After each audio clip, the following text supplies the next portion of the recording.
Enzo Recto, kalaban ang katiwalian at kasinungalingan, kakampi sa katotohanan at kabutihan.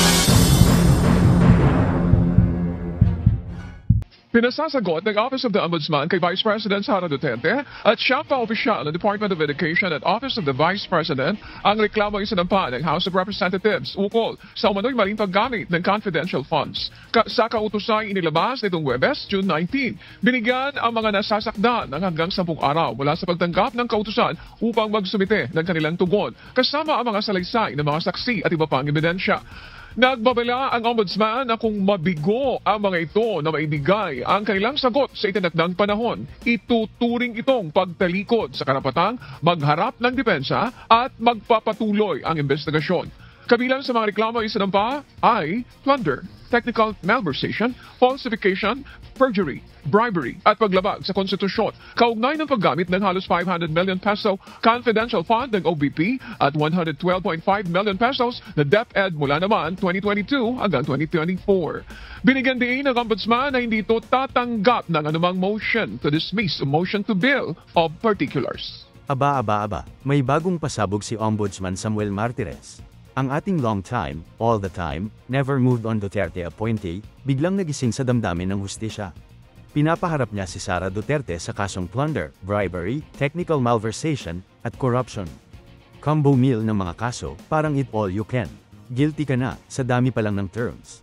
Kasama sa pinatawag ang kanyang mga tauhan, mga dating DepEd officials, pati commander ng security group. Ang dating, oy, galit na si Martires kay Inday. Pinapanagot na siya, pero teka, bakit ngayon lang, Tito Martires? Ilang taon kang tulag sa mga scam, pero ngayon ka lang nagising, at ang pinili mong gisingin ay yung kaibigan mo. Timing is everything, ika nga. Coincidentally, kasabay ito ng paghahanda ng impeachment trial laban kay Sara. Aba, parang saktong-sakto, no? O baka sakto kasiplinano. At kung sakaling magsumite ng counter affidavit si Sara, at sabihin ng Ombudsman, walang sapat na ebidensya, edi case dismissed. Tapos na ang ligaya, wala nang balik-on. Parang ex na sinoli na ang pansit canton. Kilalanin natin ang bida ng palabas. Samuel Martires, hindi po yan pangalan ng isang bida sa teleserye, pero ang role niya, pang Metro Manila Film Festival. Taong 2018, itinatalaga pala, ni Rodrigo Duterte bilang Ombudsman. Pampapogi sa transparency? Hindi po. Pampalakas ng depensa, siya rin yung justice na bumoto pabor sa pagpapalibing kay Marcos sa libingan ng mga bayani. Yes, yung hukay na pambura ng kasaysayan. Starting pa lang, feel mo na kung saan ang loyalty kay Digong. At nung siya ay naging ombudsman, boom, bawal na ang salin. Ayaw na ng transparency. Lahat ng bagay, huwag natin pakialaman, baka sensitive si Mayor Digong. Tapos yung mga kasong billion-billion. Farmally scam, bongo projects, shabu smuggling ni Pulong. Walang narinig, walang iniimbestigahan. Tahimik si Lolo, baka na late sa Zoom meeting ng hustisya. Pero kay Sara, aba, biglang umarangkada, parang L300 na ginamitan ng nitro. Pero teka lang, di ba magkakampi kayo?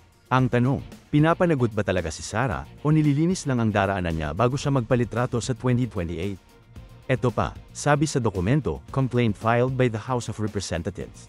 Wow, official ha, may way, may bigat, may resibo, pero sabi ng mismong House spokesperson, wait lang po, hindi po kami yan. Sabi ni Kong Joel Chua, wala akong pinael na complaint. So, sino ang nag-file? Multo, grabe ka, Tito Martires. Ginamit mo pa ang pangalan ng House para legit ang drama. Parang high school project na pinirmahan mo ang pangalan ng kaklase mo para group effort. Ang totoo, ang ginawa lang ng House ay i-adopt ang report ng committee. Nagpadala lang ng kopya sa Ombudsman. Hindi yan reklamo. Para lang yang CC sa email, hindi ka active participant, nakikibasa ka lang. Pero syempre, pinalabas sa media na ang Kongreso raw ang nagreklamo. Kasi nga naman, mas credible kung may House sa byline, di ba? Kaya yung plunder case na pinapasagot kay Sara ni Tata Samuel, hindi ito sinimulan para habulin si Sara, sinimulan to para sabihin sa publiko, wala palang kaso. Walang batayan, ganun. Ang ganda ng plot twist, di ba? Akala mo kontra, pero kakampi pala. Parang teleserye sa hapon, kunwari si tita ay galit kay kuya, pero silang dalawa pala ang nagpakidnap kay lola.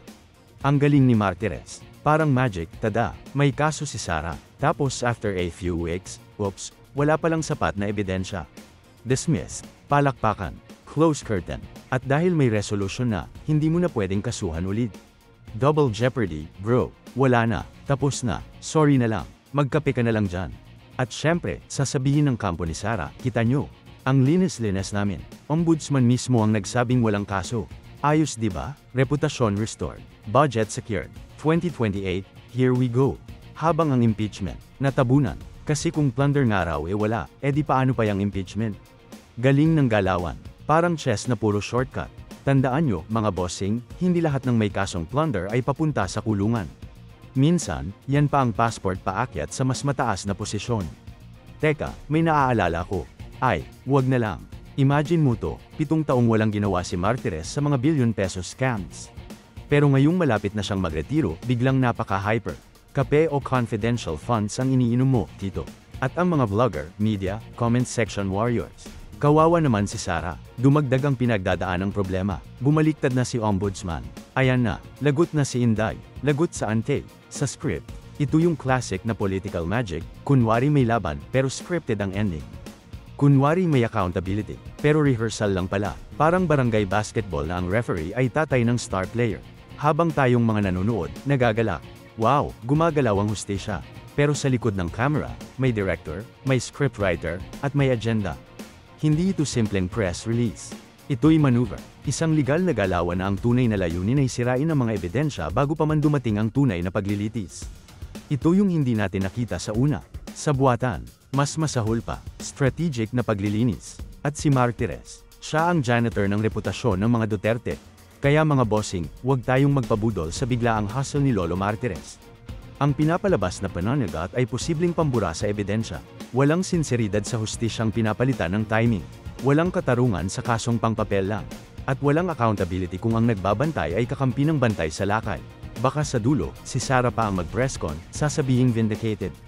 At si Martires, kunwari umalis na may legacy. Pero ang iniwan nila, butas na hustisya at punit na tiwala. Hindi ito simpleng usapin ng legal. Ito ay laban sa kung sino ang may control sa narrative. At kung hindi tayo mag-iisip, sila ang laging panalo. Kaya next time na may marinig kang pinapanagot, tanungin mo muna, sino ang nagsampa? Sino ang nakinabang? At sino ang totoong nagsasabi ng totoo? Dahil sa bansang ito, minsan ang pinakamalakas na kaso ay yung walang laban. Kasi scripted na ang ending. Di ako sure pero parang ganun na nga. Ay ewan. Bunyog! Bunyog! Halikan na kasama ka! Bunyog! Kapag buklod ay may pag-asa, Luzon, Visayas, Mindanao, isa ang pananaw. Sa bagong Pilipinas ang bunyog isisigaw. Bunyog!